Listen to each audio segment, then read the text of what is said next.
Bismillahirrahmanirrahim. Assalamualaikum warahmatullahi wabarakatuh. Waalaikumsalam warahmatullahi wabarakatuh. Alhamdulillah rabbil alamin. Wa bihi nasta'inu wa ala umuri dunya waddin. Wassalatu wassalamu ala ashrafil anbiya'i wal mursalin wa ala alihi wa sahabatihi wa awliya'ihi wa azwajihi wa dhurriyyatihi wa man salaka sabilahu ila yaumiddin. اللهم إنا نسألك علما نافعا ورزقا طيبا وعملا متقبلا اللهم علمنا منه ما جهلنا وذكرنا منه ما نسينا واجعل العلم حجة لنا لا علينا اللهم ورثنا بهذا العلم خشيتك في الغيب والشهادة واجعلنا ممن يستمعون القول فيتبعون أحسنه فإن أصدق الحديث كلام الله وخير الهدي هدي محمد صلى الله عليه وسلم وشر الأمور محدثاتها فإن كل محدثة في الدين بدعة وكل بدعة ضلالة وكل ضلالة في النار. Ma'asyara muslimin dan muslimat, hadirin dan hadirat, saudaraku dan saudariku yang semoga dimuliakan Allah Subhanahu wa taala. Alhamdulillah, segala puji hanya milik Allah. Sanjungan dan pujian, pengagungan kita persembahkan kepada Al-Khaliq Rabbul Alamin, Zat yang telah menciptakan kita, yang telah memberikan kepada kita kesempatan untuk hidup merasakan kehidupan dunia. Dialah Allah Subhanahu wa ta'ala yang maha suci dari segala aib dan kekurangan, yang telah menganugerahkan kepada kita berbagai kenikmatan, karunia dan anugerahnya yang sangat berlimpah, yang begitu banyak, sehingga dengan nikmat-nikmat itu kita masih dapat untuk beribadah kepadanya, mengerjakan salah satu perintahnya, menjawab seruan dan panggilannya, menjalankan syariatnya. Semoga Allah Subhanahu wa ta'ala senantiasa memudahkan kita untuk terus beribadah, menghambakan diri kita kepada Allah Subhanahu wa ta'ala. Salawat beriringkan salam tak lupa kita sampaikan untuk hamba kekasihnya, manusia terbaik pilihannya, Nabi kita yang mulia Nabi Muhammad sallallahu alaihi wasallam. Allahumma salli ala Muhammadin wa ala ali Muhammad kama sallaita ala Ibrahim wa ala ali Ibrahim innaka Hamidum Majid. وبارك على محمد وعلى آل محمد كما باركت على إبراهيم وعلى آل إبراهيم إنك حميد مجيد.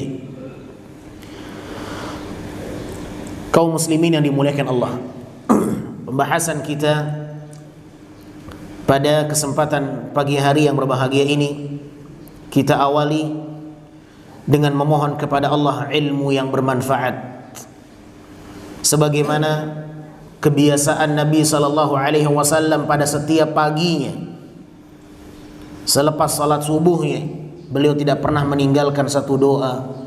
Allahumma inni as'aluka ilman nafi'an wa rizqan tayyiban wa amalan mutaqabbala. Itu adalah doa yang selalu Nabi panjatkan kepada Allah di setiap paginya, di setiap salat subuhnya. Ketika beliau telah menuntaskan salat subuh, beliau selalu membaca doa ini, mengawali paginya dengan menggantungkan urusannya kepada Allah, memohon ilmu yang bermanfaat, rezeki yang baik dan amalan yang diterima. Di dalam doa ini Nabi SAW mendahulukan ilmu sebelum meminta harta. Di dalam doa ini Nabi SAW memohon yang lebih dahulu apa? Ilmu yang bermanfaat. Setelah itu baru apa? Warizqan thayyiban, rezeki yang baik. Setelah itu amal yang diterima. Di situ ada rahasia yang banyak orang tidak tahu. Dari urutan-urutan ini banyak rahasia yang terkandung yang banyak orang tidak tahu. Mengapa Nabi SAW lebih dahulu meminta ilmu yang bermanfaat sebelum meminta rezeki? Karena ilmu yang akan mengantarkan seseorang untuk mencari rezeki yang baik. Banyak orang-orang mencari rezeki, mencari harta, tidak punya ilmu, sehingga apapun yang bisa mendatangkan harta, sekalipun dengan cara yang haram, tidak pernah mereka berpikir bahwa itu tidak diperbolehkan dalam syariat Islam. Nabi SAW meminta ilmu yang bermanfaat sebelum meminta rezeki yang baik dari Allah Subhanahu wa ta'ala. Karena seorang muslim haruslah beramal dengan ilmu. Tidak boleh melakukan sesuatu tanpa ilmu. Tidak boleh mencari harta tanpa ilmu. Kalau mencari harta tanpa ilmu, yang terjadi dia akan mencari segala cara. Dia mencari harta dengan segala cara, baik yang halal atau yang haram, tidak masalah bagi dia. Betapa banyak manusia demi mencari harta dia rela untuk melakukan kezaliman. Banyak orang-orang demi perhiasan dunia mereka rela untuk melakukan kecurangan. Demi harta mereka rela untuk bisa mendapatkannya, sekalipun harus dengan perantara seorang dukun, meminta bantuan orang-orang yang tidak dibenarkan dalam syariat Islam untuk kita mendatanginya. Inilah berbahayanya harta. Inilah bahaya harta, di mana harta bisa menjadi Tuhan, patung yang disembah. Pembahasan kita pada pagi hari ini saya bawakan dengan sebuah judul, berhalanya umat ini. Berhalanya umat ini, ma'asyiral muslimin yang dimuliakan Allah, adalah harta. Fitnah harta semakin membesar, apalagi dalam kondisi ketika manusia dalam keadaan krisis. Segala cara mereka lakukan. Bahkan sebagian mereka mengatakan mencari yang haram aja sulit, apalagi yang halal. Ini adalah istilah-istilah yang mereka tidak memiliki tawakal, ketergantungan kepada Allah Subhanahu wa ta'ala. Al-Imam Al-Hasan Al-Basri rahimahullah, dari ucapannya lah saya kutip judul ini. Al-Imam Al-Hasan Al-Basri rahimahullah, salah seorang ulama tabi'in, beliau mengatakan, likulli ummatin sanam, likulli ummatin wathanun ya'budunah, wa sanamu hadhihi al-ummah ad-dinar wa dirham. Kata Al-Imam Al-Hasan Al-Basri rahimahullah, setiap umat itu memiliki berhala yang mereka sembah. Setiap umat ada berhala-berhala yang mereka sembah. Dan berhalanya umat ini adalah dinar dan dirham. Berhalanya umat ini itu harta. Tidak sedikit kaum muslimin demi harta mereka melakukan apapun. Demi tuntutan harta, tidak lagi mereka berpikir ini halal atau haram. Tidak lagi mereka berpikir ini boleh atau tidak. Yang penting demi harta, saya akan kejar. Sekalipun saya harus berbuat kecurangan, sekalipun saya harus memalsukan data, sekalipun saya harus memalsukan dan memanipulasi informasi, sekalipun saya harus menzalimi saudara kandung saya, sekalipun saya harus menumpahkan darah, sekalipun saya harus berbuat kesyirikan kepada Allah Subhanahu wa ta'ala, sekalipun saya harus mendatangi dukun, saya akan tetap mendatanginya. Yang penting harta dapat. Lihatlah bagaimana harta membutakan manusia.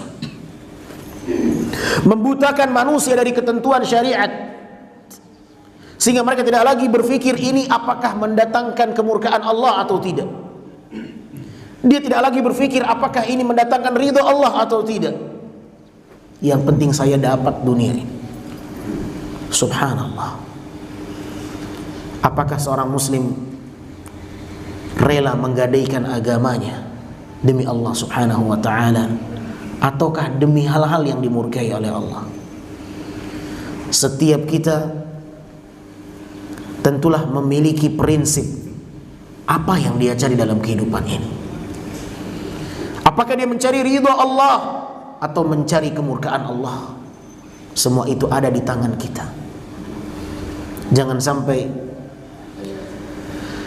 kita mendahulukan kepentingan dan hawa nafsu kita, sekalipun harus berhadapan dengan kemurkaan Allah Subhanahu wa ta'ala. Seorang muslim, dia tahu mana yang harus dia prioritaskan, mana yang harus dia dahulukan, mana yang harus dia tinggalkan. Dan jangan tertipu dengan fitnah dunia. Dunia adalah kehidupan yang sementara, yang tidak sepatutnya kita berambisi untuk mendapatkan dunia, sekalipun kita harus berhadapan dengan azab, dengan kemurkaan Allah di hari kiamat. Seorang muslim dia harus menyadari bahwa kehidupan dunia hanyalah sementara, yang tidak harus dia mati-matian untuk mencari harta di dunia ini. Tapi yang seharusnya dia kejar adalah bagaimana saya benar-benar mendapatkan akhirat, bagaimana saya mendapatkan ridha Allah Subhanahu wa ta'ala. Namun inilah fitnah dunia, inilah fitnah harta yang terkadang membuat kita lupa tujuan hidup kita sebagai seorang hamba. Tujuan kita di dunia ini bukan harta, ma'asyiral muslimin, sehingga demi harta apapun kita kejar. Tidak. Seorang muslim kehidupannya diatur oleh Allah dengan sedemikian rupa. Ini halal, silakan kau cari. Ini haram, berhenti sampai di situ. Itulah pentingnya undang-undang syariat yang membatasi gerak-gerik kita. Kalau kita tidak memiliki syariat, maka kita akan hidup seperti hewan ternak,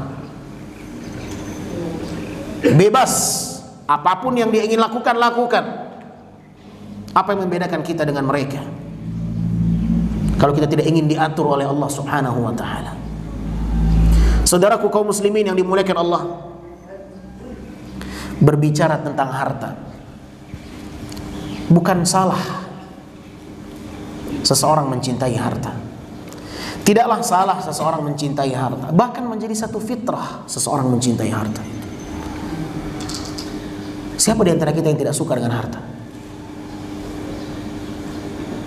Siapa di antara kita yang merasa alim, merasa tidak akan butuh dengan harta? Bagaimana dia bisa hidup seperti itu?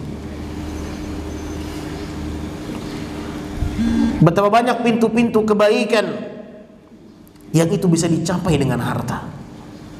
Sedekah, berinfak, zakat, wakaf, menyantuni anak yatim, menyantuni orang fakir, orang du'afa, membangun rumah tahfiz gratis. Dengan harta dia bisa melakukan banyak kebaikan, pintu-pintu kebaikan banyak tercapai. Islam tidak pernah mengharamkan seseorang untuk mencintai harta. Namun ketika harta telah membutakan, ketika harta telah membuat kita lupa sebagai seorang hamba, disitulah syariat memberikan sebuah peringatan agar kita tidak melampaui batasan-batasannya. Saudaraku kaum muslimin yang dimuliakan Allah Subhanahu wa ta'ala, zuyyina lin-nasi hubbus syahawat minan nisa'i wal banina wal qanatiril muqantarati minadh dhahabi wal fiddah wal khailil musawwamati wal an'ami wal harth. Manusia difitrahkan oleh Allah cinta kepada wanita. Seorang lelaki fitrah cinta kepada wanita, mencintai anak dan keturunan, mencintai perhiasan emas dan perak. Ini fitrah. Bahkan Allah Subhanahu wa taala menamakan harta dengan sebutan al-khair, kebaikan. Di dalam surat Al-Adiyat, Allah menamakan harta itu dengan istilah al-khair, kebaikan. Wa innahu lihubbil khairi lasyadid. Wa innahu lihubbil khairi lasyadid. Sesungguhnya cintanya kepada harta sangat syadid, berlebih-lebihan. Syadid, berlebih-lebihan. Inilah keadaan banyaknya manusia. Ketika kecintaannya kepada sesuatu berlebih-lebihan, dia akan membutakannya. Apapun kecintaan kita yang melampaui batas, maka dikhawatirkan dia akan membutakan kita. Lihat bagaimana seorang wanita saking cintanya kepada pasangannya, apapun dituruti. Seseorang yang mencintai kekasihnya, apapun yang diinginkan dikasih. Sekalipun dia harus memberikan agama Islamnya untuk diganti kepada agama selain Islam. Betapa banyak orang-orang demi kekasihnya, demi pasangan hidupnya, demi orang yang dicintainya, dia rela untuk mengganti agamanya demi agama yang dianut oleh pasangannya selain Islam. Banyak. Banyak atau tidak? Banyak. Subhanallah. Maka ikhwatal iman yang dimuliakan Allah, sesuatu yang berlebih-lebihan akan membutakan. Terlampau cinta kita kepada orang yang kita cintai berbahaya. Kita terlampau cinta kepada Nabi pun tidak boleh. Dahulu disebutkan ada seseorang yang saking cintanya kepada Nabi, dia memberikan pujian-pujian sehingga dia tidak menyadari bahwa pujiannya telah melampaui batasan Nabi sebagai seorang Rasul. Wa innahu la ilmul lawhi wal qalami. Ada seseorang yang memberikan sanjungan dan pujian kepada Nabi SAW. Saking cintanya, takjubnya kepada Rasul, dia memberikan satu pujian dengan mengatakan sesungguhnya Muhammad itu mengetahui ilmu lawhi wal qalam. Sesungguhnya Muhammad itu adalah orang yang sangat istimewa. Dia mengetahui perkara yang gaib. Dia mengetahui isi lauhil mahfuz. Oh, luar biasa. Saking takjubnya dia kepada Nabi Muhammad, dia memberikan pujian yang sampai kepada tahap melampaui batasan Nabi sebagai seorang manusia, sebagai seorang Rasul, bukan Tuhan. Segala sesuatu yang melampaui batas berbahaya, bisa membutakan seseorang. Oleh karenanya pepatah Arab pernah mengatakan, habib habibaka hunan ma asa an yakuna baghidaka yawman ma. Cintailah kekasihmu apa adanya, jangan berlebih-lebihan. Bisa jadi suatu saat orang yang kau cintai dia berbalik menjadi orang yang paling kau benci. Sebaliknya, orang yang kau benci, bencilah sekadarnya, karena bisa jadi dia menjadi orang yang paling kau cintai suatu saat. Lihat Umar bin Khattab radhiyallahu anhu, orang yang paling membenci Nabi SAW sebelum Umar memeluk agama Islam. Bahkan Umar termasuk orang yang menghunuskan pedangnya ingin membunuh Nabi Muhammad SAW. Kebencian yang luar biasa kepada Nabi SAW. Ternyata Allah memberikan pintu hidayah kepadanya.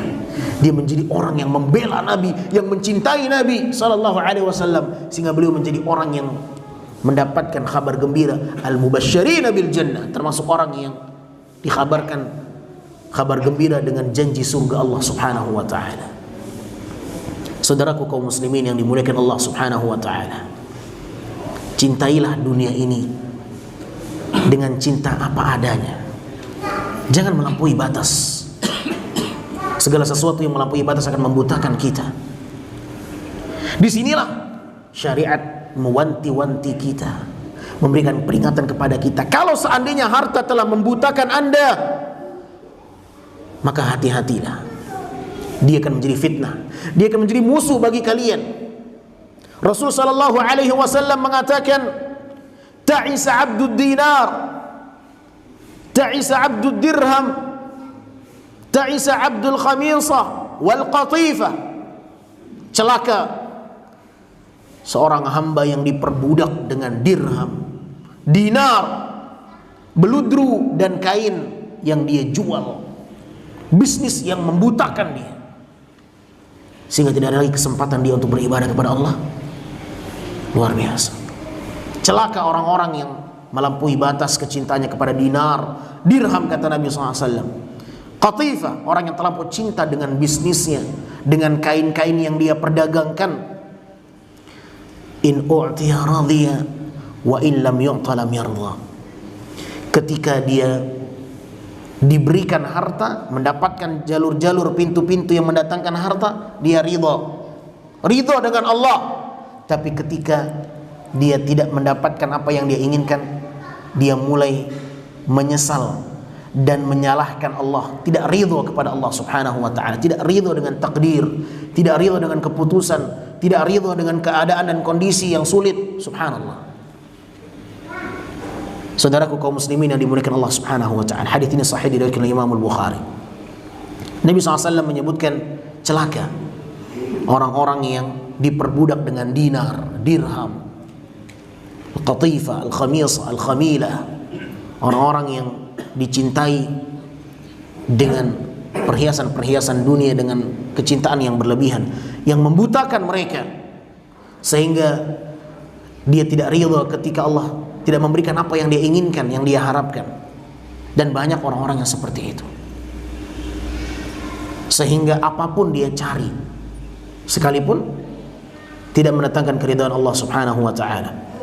Saudaraku yang dimuliakan Allah, silakan kau cari harta, akan tapi jangan engkau lupakan hak-hak Allah Subhanahu wa ta'ala. Allah punya hak yang harus kita tunaikan, Allah punya hak yang harus kita penuhi. Jangan sampai harta melalaikan kita dari beribadah kepada Allah Subhanahu wa ta'ala. Jangan sampai kecintaan kita kepada harta membuat kita lupa bahwa kita harus menghambakan diri kita kepada Allah, berzikir kepadanya. Allah Subhanahu wa ta'ala berfirman dalam surat An-Nur ayat 37, rijalun la tulhihim tijaratun wala bay'un an dzikrillah wa iqamis salah wa ita'iz zakah yakhafuna yawman tataqallabu fihi alqulub wal absar. Orang-orang yang tidak dilalaikan dengan perdagangan dan jual beli dari mengingat Allah, ini orang dipuji oleh Allah Subhanahu wa ta'ala. Dia sibuk mencari harta, mencari nafkah, silahkan, tapi kesibukannya tidak melalaikan dia dari mengingat Allah. Rijalun la tulhihim tijarah, orang-orang yang tidak dilalaikan ketika berdagang jual beli dari mengingat Allah Subhanahu wa ta'ala. Itu tidak melalaikan mereka dari mengingat Allah, tidak melalaikan dia untuk tetap memberikan hak-hak Allah Subhanahu wa ta'ala. Dia tetap melaksanakan salat, wa iqamis salah, wa ita'iz zakah. Jangan karena harta Allah panggil kita salat nanti, jangan. Engkau silahkan mencari rezeki, tapi ingat hak Allah Subhanahu wa ta'ala.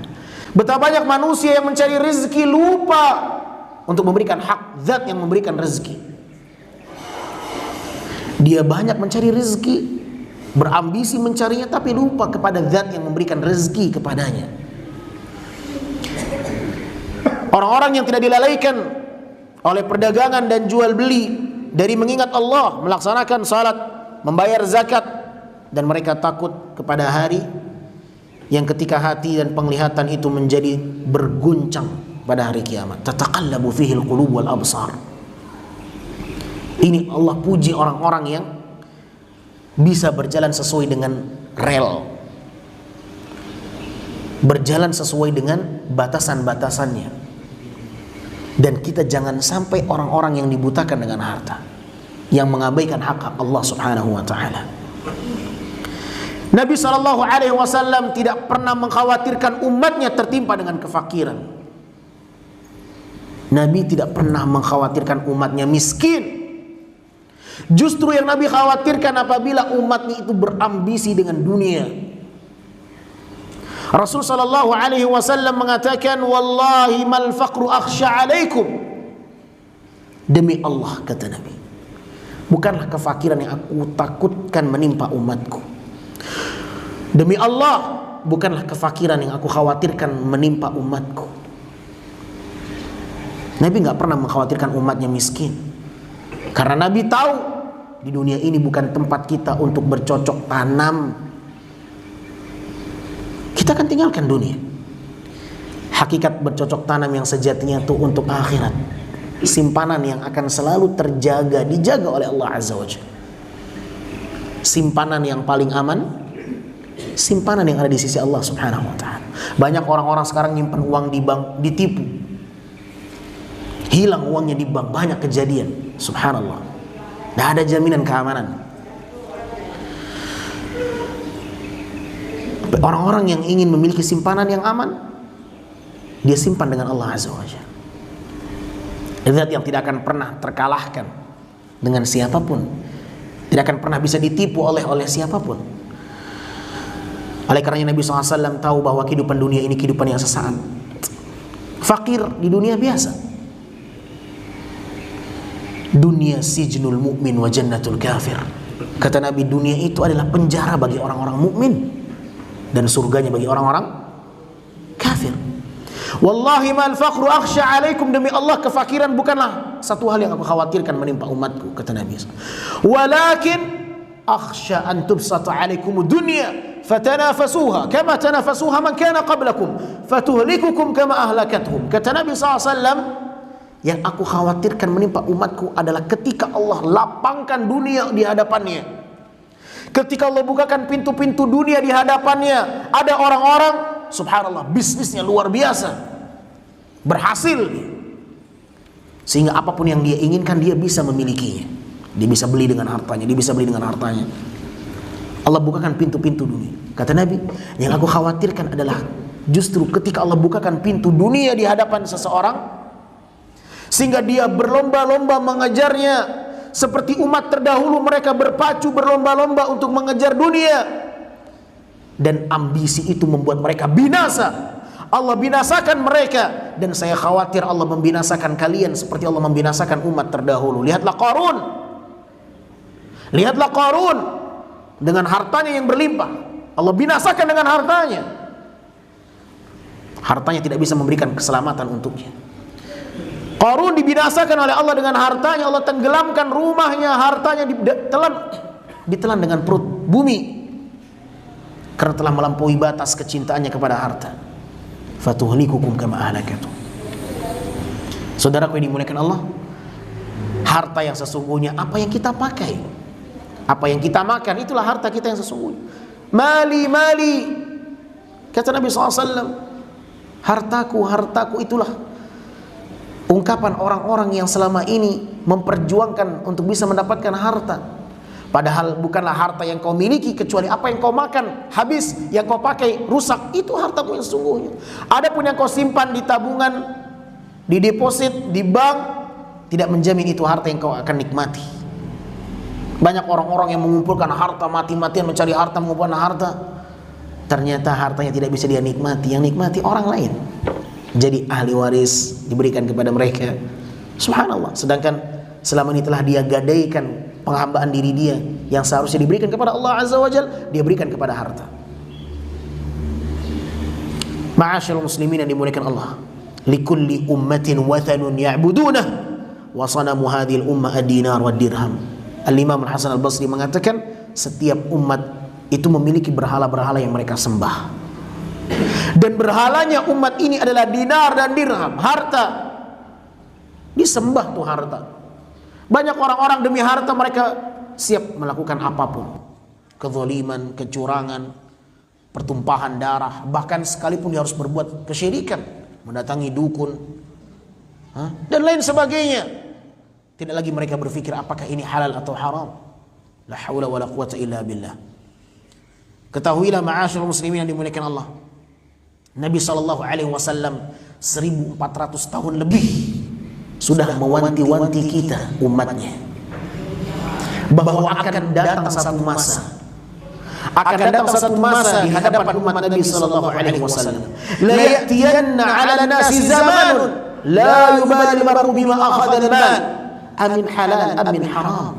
Kata Nabi SAW dalam sebuah hadis yang sahih diriwayatkan oleh Imam Bukhari, akan datang kepada manusia satu masa di mana mereka tidak lagi berpikir penghasilan hartanya dari yang halal atau yang haram. Akan datang satu masa, kata Nabi sallallahu alaihi wasallam, di mana manusia tidak lagi berpikir apakah pendapatannya ini hasil yang halal atau yang haram. Yang penting dapat. Akan datang masa-masa itu, kata Nabi sallallahu alaihi wasallam. Dan saya tidak tahu apakah apa yang saya rasakan sama dengan saudara-saudara rasakan. Seakan-akan kita hidup di zaman yang Nabi telah menyampaikan itu 1400 tahun lebih yang lalu. Seakan-akan kita hidup berjalan dengan hadis yang pernah Nabi sampaikan itu.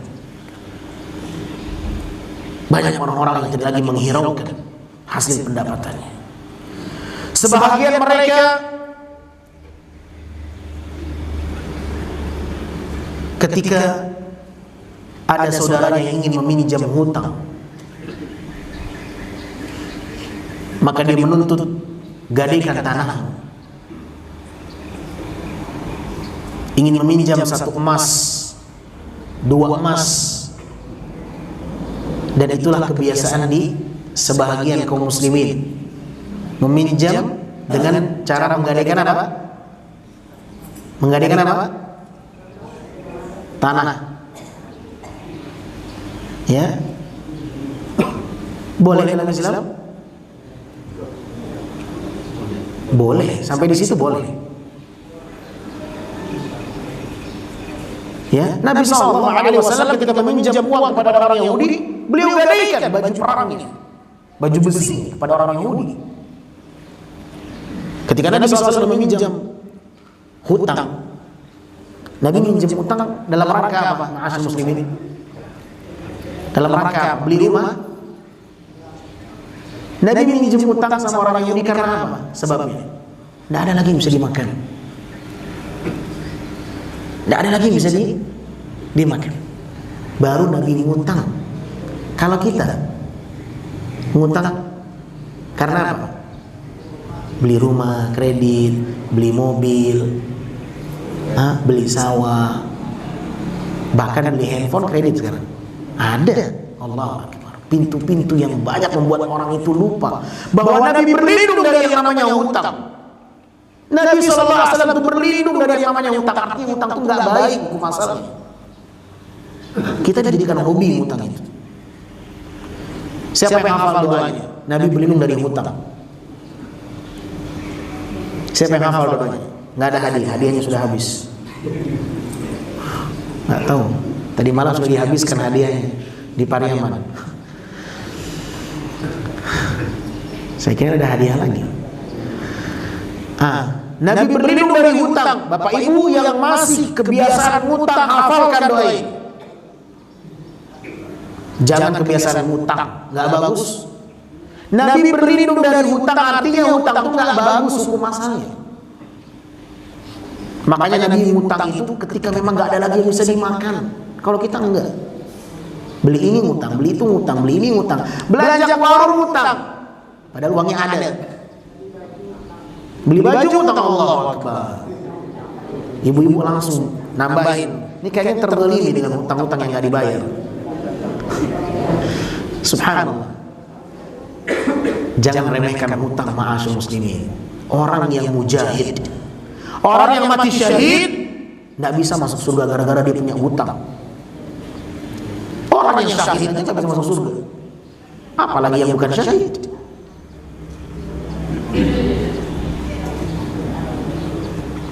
Nabi berdoa kepada Allah, Allahumma inni a'udzubika minal ma'thami wal maghram.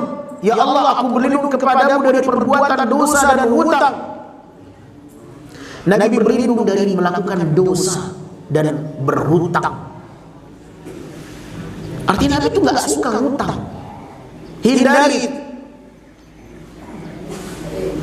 Karena akad hutang memberikan pinjaman itu adalah akad ta'awun, memberikan pertolongan. Boleh digadaikan sebagai jaminan, sehingga apabila dia tidak bisa membayar hutangnya, yang digadaikan itu nanti dihargai untuk melunasi hutangnya. Seperti itu. Sampai di situ boleh.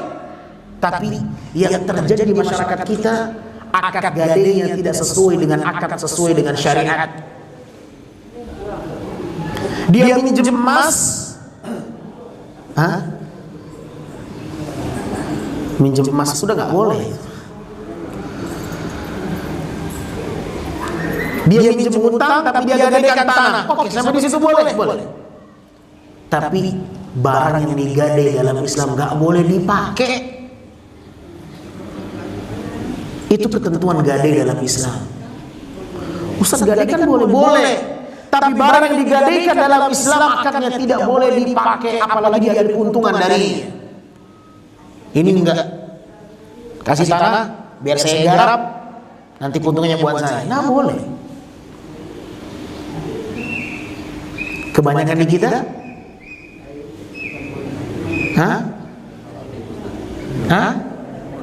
seperti itu. Nah, hati-hati, jangan makan harta yang haram. Jangan dicampur adukan akad ini dengan akad yang sekehendak hati kita.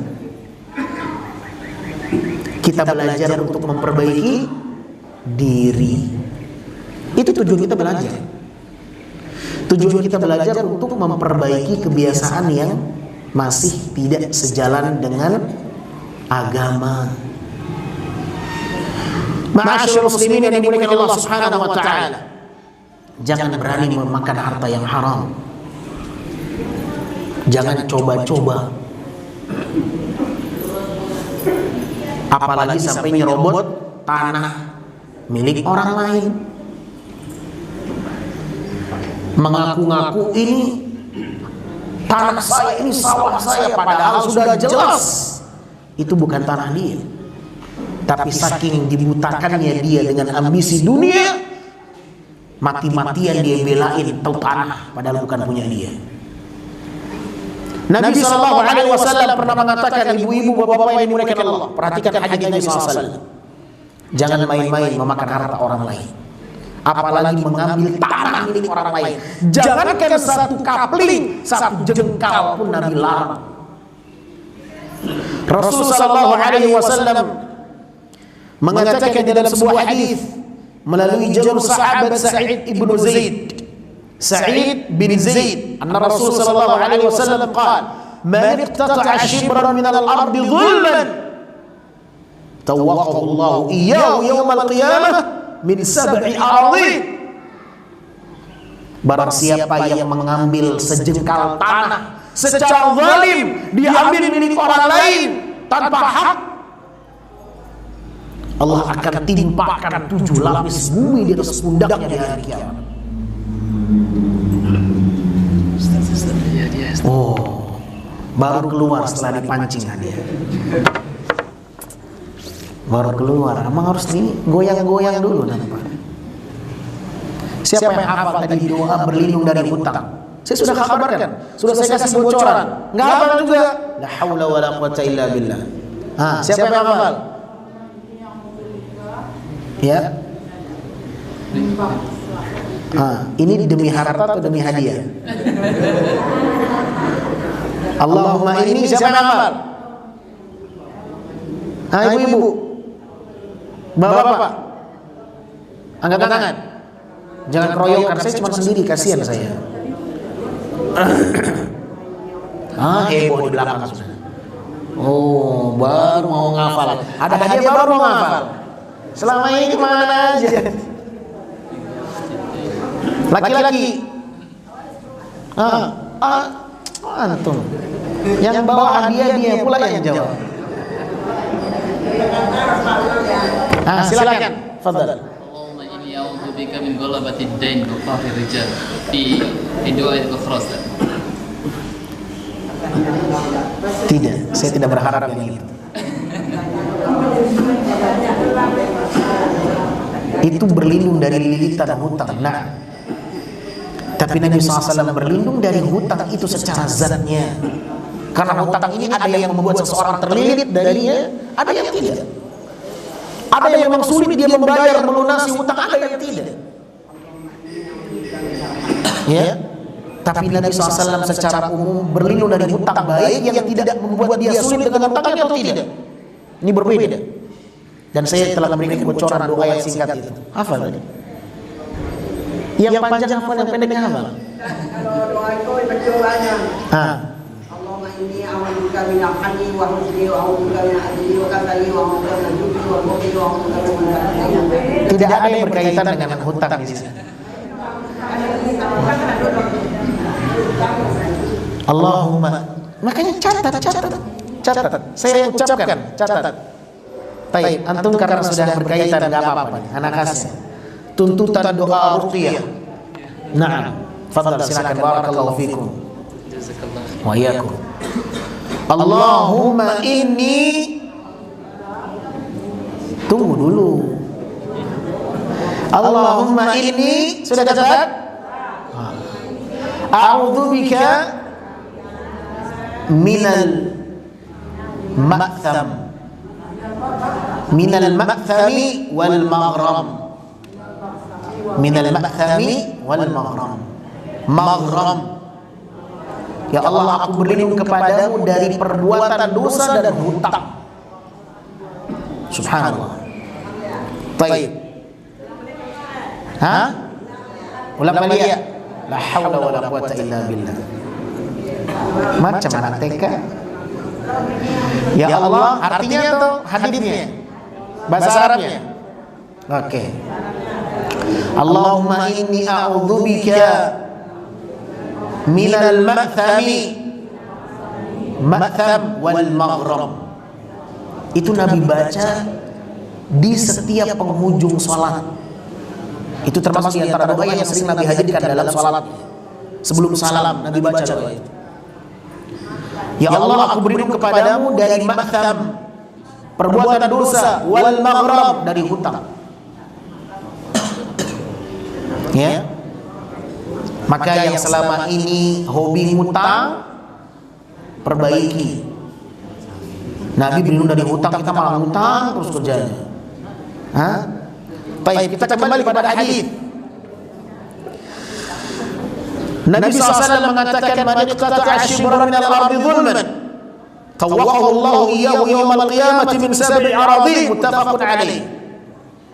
Kata Rasul, barang siapa yang mengambil satu jengkal tanah secara zalim, dia mengambil hak milik orang lain tanpa hak, maka Allah akan timpakan 7 lapis bumi kelak pada hari kiamat di atas pundaknya. Ini ancaman orang yang ngambil nyerobot tanah. Satu jengkal dia lakukan itu, 7 lapis bumi Allah akan timpakan, Allah akan pikulkan di atas pundaknya di hari kiamat. Sejengkal memang sejengkal, tapi kalau ke dalam perut bumi itu digali sejengkal itu mungkin berapa ton gitu. Subhanallah. Itu yang ngambil sejengkal, apalagi ngambil satu kapling, apalagi yang ngambil 1 hektar, apalagi yang mengambil berhektar-hektar. Habislah dia di hari kiamat. Hati-hati ibu-ibu, jangan menzalimi orang lain. Lebih baik dizalimi ketimbang menzalimi. Orang yang dizalimi, dia akan memanen pahala orang yang menzalimi. Orang yang dizalimi akan mendapatkan panen berlimpah-limpah dari pahala kebaikan orang yang menzaliminya. Rasulullah sallallahu alaihi wasallam pernah mengatakan di dalam hadis yang sangat populer, hadis yang diriwayatkan oleh Imam Muslim dari sahabat Abu Hurairah radhiyallahu taala anhu, Nabi sallallahu alaihi wasallam mengatakan, atadruna man muflis? Tahukah kalian apa itu kebangkrutan? Tahukah kalian apa itu hakikat kebangkrutan? Seperti apa orang yang dikatakan bangkrut? Para sahabat menjawab, al-muflisu fina man la dirham lahu wa la mata'. Ya Rasulullah, bangkrut itu adalah seseorang yang enggak punya harta, enggak punya dinar dan dirham. Itu orang yang bangkrut, enggak punya uang, habis. Itulah orang yang bangkrut. Kata sahabat, Nabi mengatakan, innal muflisa min ummati, Man ya'ti yawmal qiyamati bi salatin wa siyamin wa zakatin. Sesungguhnya orang yang bangkrut dari umatku kelak pada hari kiamat adalah mereka yang datang dengan pahala salatnya. Perhatikan baik-baik. Orang yang datang dengan pahala salatnya, datang dengan pahala puasanya, datang dengan pahala zakatnya, datang dengan kebaikan-kebaikan ibadah yang dia kerjakan. Wa ya'ti wa qad syatama hadha wa qadhafa hadha wa akala mala hadha wa safaka dama hadha wa daraba hadha. Tetapi ternyata di lain sisi dia pernah menzalimi saudaranya. Dia pernah mencaci, menghina saudaranya, menyebarkan aib saudaranya, dan dia pernah menuduh, memfitnah saudaranya, dan dia pernah memakan harta saudaranya tanpa hak. Perhatikan baik-baik. Dia pernah ngambil, dia pernah mencuri, dia pernah korupsi. Apa yang Allah perlakukan terhadap dia? Apa yang Allah perbuat dengan hambanya yang seperti ini? Dia datang membawa pahala sholat, dia datang dengan pahala puasa, pahala zakat, pahala haji, pahala umroh. Tetapi dia punya kezaliman kepada makhluk, kepada sesama manusia. Dia pernah menuduh saudaranya yang tidak-tidak, pernah mencaci, memaki, menghina, menyebarkan aib saudaranya, memakan harta orang lain, menumpahkan darah orang lain, menuduh dan lain sebagainya. Kezaliman yang dia perbuat itu akan membuat dia merugi, binasa. Dia akan menjadi orang yang bangkrut. Kenapa? Kenapa Nabi mengatakan dia akan menjadi orang yang bangkrut di hari kiamat? Karena dia harus membayar kezalimannya dengan pahala-pahala kebajikan yang telah dia perbuat di dunia ini. Begitu cara Allah memperlakukan mereka yang telah berbuat zalim kepada sesama makhluk, kepada sesama manusia. Pahala salatnya akan Allah ambil sebagai bayaran, sebagai transaksi untuk mengadili kezaliman dia. Allah ambil harta, Allah ambil pahalanya, Allah ambil kebajikannya, Allah pindahkan kepada orang yang pernah dia sakiti, Allah berikan kepada orang yang pernah dia zalimi, Allah berikan pahala puasa, pahala salatnya Allah ambil dari dia, Allah berikan kepada orang yang pernah makan harta seseorang. Allah berikan kepada orang yang pernah dimakan hartanya, yang pernah dizalimi. Subhanallah. Bagaimana tidak dikatakan bangkrut? Dia yang beramal, dia yang sholat, dia yang zakat, dia yang puasa, dia yang haji, dia yang umrah. Yang memanen bukan dia pahalanya. Yang memanen orang yang pernah dia sakiti, orang yang pernah dia zalimi, orang yang pernah dia makan hartanya. Dia yang akan memanen pahala-pahala kebajikan itu. Maka jangan coba-coba berani menzalimi orang lain. Yang punya hutang segera lunasi sebelum pahala Anda akan dijadikan sebagai bayaran untuk melunasinya. Maka orang yang selama ini merasa dizalimi, hutangnya tidak dibayar, jangan risau. Allah Maha Adil. Allah Maha Adil. Tidak akan Allah memperlakukan kita kecuali dengan keadilan. Setiap kezaliman akan dibalas. فَمَنْ يَعْمَلْ مِثْقَالَ ذَرَّةٍ شَرًّا يَرَهُ فَمَنْ يَعْمَلْ مِثْقَالَ ذَرَّةٍ خَيْرًا يَرَهُ وَمَنْ يَعْمَلْ مِثْقَالَ ذَرَّةٍ شَرًّا يَرَهُ. Sekecil zarah kezaliman, keburukan akan dibalas, akan Allah perlihatkan. Allah adalah Zat yang memiliki persidangan pengadilan yang adil, yang tidak bisa disogok, yang tidak bisa dimanipulasi dengan pengacara dan lain sebagainya. Allah tahu yang sebenarnya.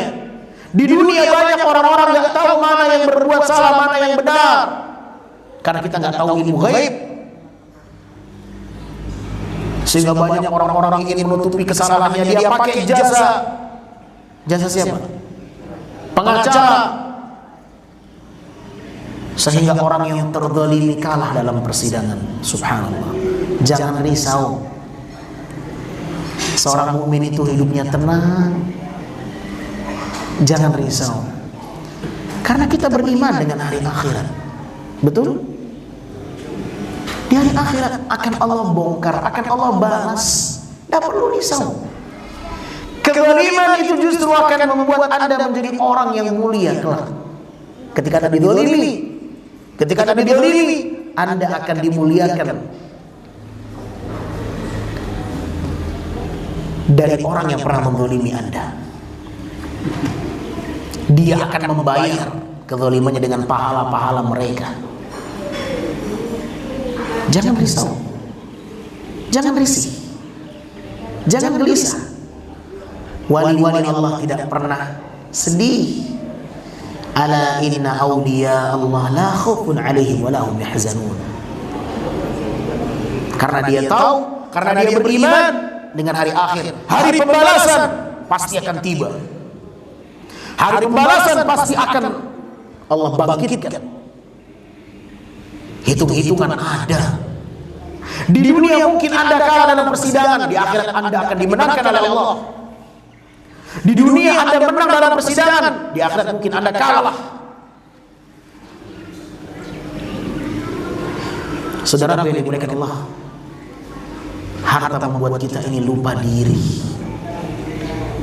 Anda yang memiliki jabatan sebagai seorang hakim, sebagai seorang pengacara, ingat Anda bekerja mencari yang halal.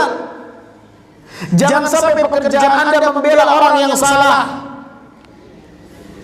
Berikan keputusan, kebijakan yang tidak menzalimi orang lain, yang berdasarkan fakta dan bukti, bukan sesuai dengan bayaran Anda memberikan keputusan itu.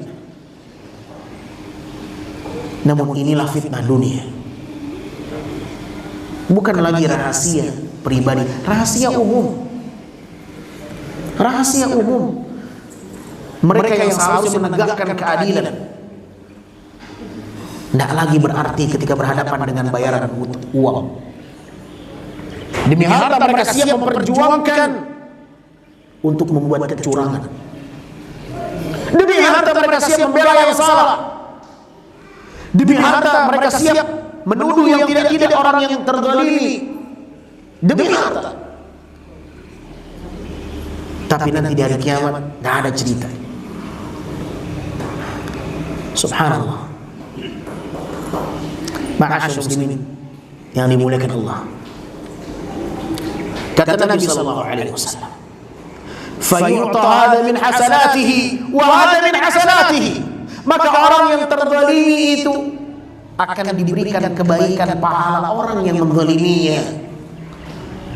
Diambil pahala salat dia diberikan, diambil pahala puasa diberikan kepada orang yang pernah dia zalimi. Yang pernah dia ambil hartanya, yang pernah dia makan, yang pernah dia curi, yang pernah dia korupsi, diambil pahala-pahala kebaikannya. Gimana nggak dikatakan bangkrut? Dia yang bekerja, yang memanen hasil bukan dia. Ketika di hari kiamat setiap manusia akan berharap kebaikannya dibalas oleh Allah, namun ternyata justru tidak dibalas. Justru kebaikannya mendatangkan dosa. Salatnya mendatangkan dosa. Kenapa? Kata Nabi sallallahu alaihi wasallam, "Fa in faniyat hasanatuhu qabla an yuqdama alaihi." Ketika habis pahala-pahalanya, diambil dijadikan bayaran untuk membayar kezalimannya, habis pahalanya, masih belum tertutupi kezalimannya tadi, kata Nabi sallallahu alaihi wasallam. Kezalimannya begitu besar, pahalanya belum bisa menutupi kezalimannya, belum bisa menutupi kesalahan-kesalahan dia. Maka apa yang Allah lakukan? Apa yang diberlakukan oleh Allah? Dosa-dosa orang yang pernah dia sakiti, dosa-dosa yang pernah dia makan hartanya, dosa-dosa yang pernah dia ejek, dia hina, dia tuduh, dosanya yang Allah pindahkan kepada orang yang pernah menzalimi dia. Bangkrut dia. Dia sholat, dia haji, dia puasa, dia umrah, nggak dapat pahala, dosa. Ibarat orang kerja di perusahaan, di hari gajian bukannya dapat gaji, dapat SP. Surat peringatan pemecatan keluar. Loh, selama ini saya bekerja, selama ini saya bekerja, ini jatuh tempo sekarang saya dapat gaji. Kata bos, nggak ada gaji bagimu. Engkau melakukan kesalahan besar dalam pekerjaan ini. Dosa. Engkau berbuat kecurangan, engkau tidak amanah, engkau saya pecat hari ini. Itulah balasan bagi mereka orang-orang yang berbuat kezaliman di hari kiamat. Bangkrut di hari kiamat. Hadis ini terkenal dengan istilah hadithul muflis. Hadis yang menerangkan siapa orang yang akan bangkrut di hari kiamat. Na'udzubillah min dzalik. Apa yang terjadi setelah itu? Ketika dia tidak memiliki lagi pahala, sudah habis. Justru dosa yang bertumpuk-tumpuk. Tsumma turiha finnar, maka Allah campakkan dia dalam api neraka. Tuh balasannya orang yang berbuat zalim. Hati-hati, jangan sampai kita mencari yang pada hukumnya halal, kita cari harta, namun kita tidak pernah menghiraukan banyak hal-hal yang haram yang kita terabas, yang kita tabrak. La haula wa la quwwata illa billah. Allah Subhanahu wa ta'ala berfirman, Alhaakumut takatsur. Alhaakumut takatsur. Apa artinya? Siapa yang tahu? Hadiah. Hadiah cepat. Siapa yang tahu? Atau enggak ada yang tahu tuh artinya? Masya Allah. Iya. Ibu mau bukunya 2 atau 1? Mau bukunya 2 atau 1? 1 aja lah. Masya Allah. Zikir pagi dan petang harus dihafal. Silakan berikan kepada ibu. Kirim paket ekspedisi. Tambah 1 lagi, Ustaz. Hah? Tambah 1 lagi, Ustaz. Enggak boleh. Ibunya cuma minta 1. Alhaakumut takatsur. Kita sering baca ayat itu, kita hafal ayat itu, tapi sering nggak tahu artinya apa. Taunya jumlah deposit, jumlah saldo di bank, tahu dia persis. Kurang 1000 ini. Masya Allah. Alhaakumut takatsur. Kalian telah dilalaikan dari memperbanyak harta, bermegah-megahan. Alha dari kata lahu, dilalaikan. Kalian dilalaikan, takatsur, dari memperbanyak harta. Banyak harta dilalaikan dari. Hatta zurtumul maqabir. Siapa yang tahu artinya? Silakan. Oh, silakan. Mau 1 atau 2 bukunya? 2. Fadhal, silakan. Kesempatan tidak datang 2 kali. Barakallahu fikum. Sampai kalian masuk ke dalam kubur, kata Allah, kalian dilalaikan dari perbanyak harta. Nah, itulah kondisi kebanyakan manusia. Lupa dia akan mati. Harta yang sudah miliaran masih belum cukup. Kata Nabi sallallahu alaihi wasallam, "Lau anna li ibni Adam wadiyan min dhahab." Kalau sekiranya anak Adam itu sudah Allah berikan 1 lembah emas, dia akan berharap lembah emas yang kedua. Dikasih lembah emas yang kedua, dia berharap lembah emas yang enggak akan cukup. Itulah ambisi seseorang dengan dunia. Selalu kurang. Lembah emas itu luar biasa, 1 lembah emas. Ada yang punya 1 lembah emas, anak kasih hadiah. Nah, 1 lembah emas, saya minta emasnya nanti. Masya Allah, tabarakallah. Na'am, masyarakat muslimin yang dimuliakan Allah Subhanahu wa ta'ala. Hati-hati. Innama amwalukum wa auladukum fitnah. Kata Allah Subhanahu wa ta'ala, sesungguhnya harta kalian, anak kalian bisa menjadi fitnah bagi kalian, ujian, cobaan, musuh bagi kalian. Harta akan menjadi musuh Anda di hari kiamat. Harta yang Anda cari selama ini, yang Anda mati-matian mencari harta selama ini, akan menjadi musuh bagi Anda sendiri. Karena Anda akan dihisab. Hartamu akan dihisab oleh Allah. Dari mana kau dapatkan, kemana kau belanjakan. Ketika ternyata engkau mendapatkan dari cara yang haram, habislah dia. Allah akan hempaskan dia ke dalam api neraka. Apalagi dengan cara riba. Hati-hati. Diperangi itu dalam Islam orang yang makan harta riba.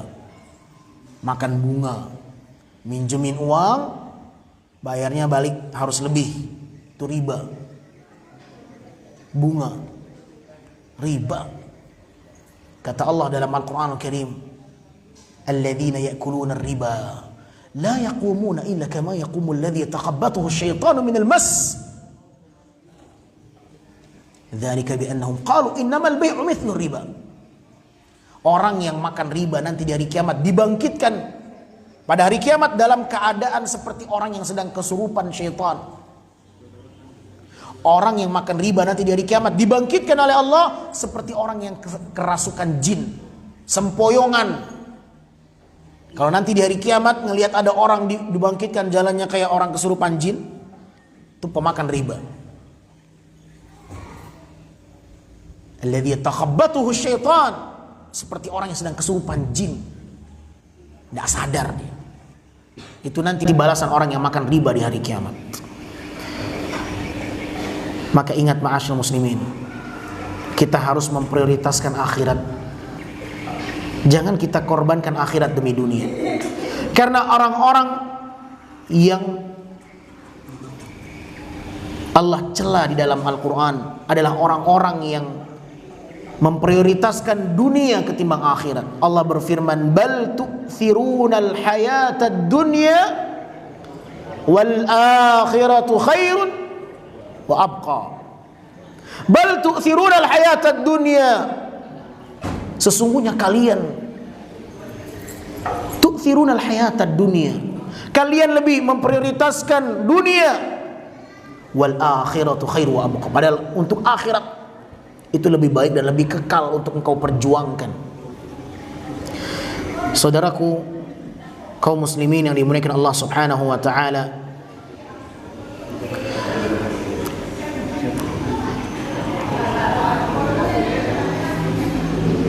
setiap daging yang tumbuh dari hasil yang haram, maka api neraka adalah tempat yang paling pas untuknya.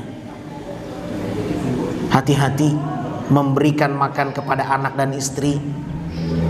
Banyak orang berangan-angan ingin punya anak yang saleh, tapi dia kasih makan anaknya harta sogok, harta yang haram, rishwah, riba.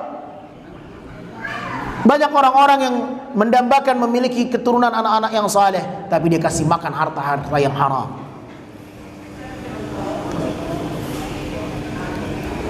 Nabi mengatakan, kullu lahmin nabata min suhtin fannaru aula bihi. Setiap daging yang tumbuh hasil yang haram, setiap daging yang tumbuh hasil yang haram, api neraka tempat yang paling layak, yang paling cocok untuk dia, kata Nabi SAW. Fannaru aula bihi, fannaru aula lah. Api neraka akan menjadi tempat yang paling layak bagi dia.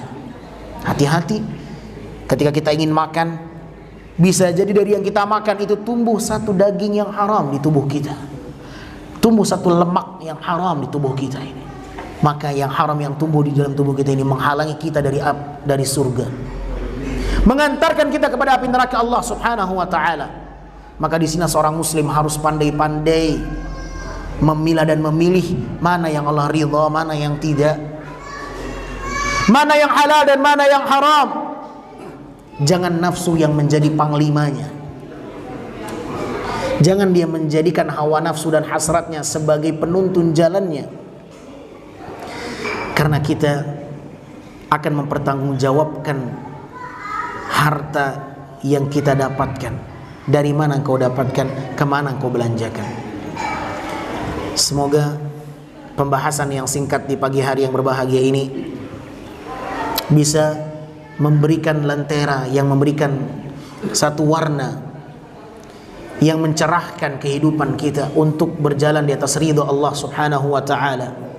Semoga Allah Subhanahu wa taala memudahkan kita untuk mencari rezeki yang halal, dan semoga Allah jauhkan kita dari segala pintu yang menjurus kepada rezeki-rezeki yang haram. Allahumma amin ya rabbal alamin. Sallallahu wasallam ala nabiyina Muhammadin wa ala alihi wa sahbihi wasallam walhamdulillahi rabbil alamin. Baik, barakallahu fikum. Insyaallah jelas-jelasnya Ini yang mungkin bisa kita sampaikan. Kurang dan lebihnya saya mohon maaf. Yang benar datangnya dari Allah dan Rasulnya, yang salah dan keliru murni karena keterbatasan ilmu yang kami miliki. Allah dan Rasulnya terbebas dari kesalahan. Saya akhiri dengan membaca doa kafaratul majlis. Subhanakallahumma wa bihamdika asyhadu an la ilaha illa anta astaghfiruka wa atubu ilaik. Wassalamu alaikum warahmatullahi wabarakatuh.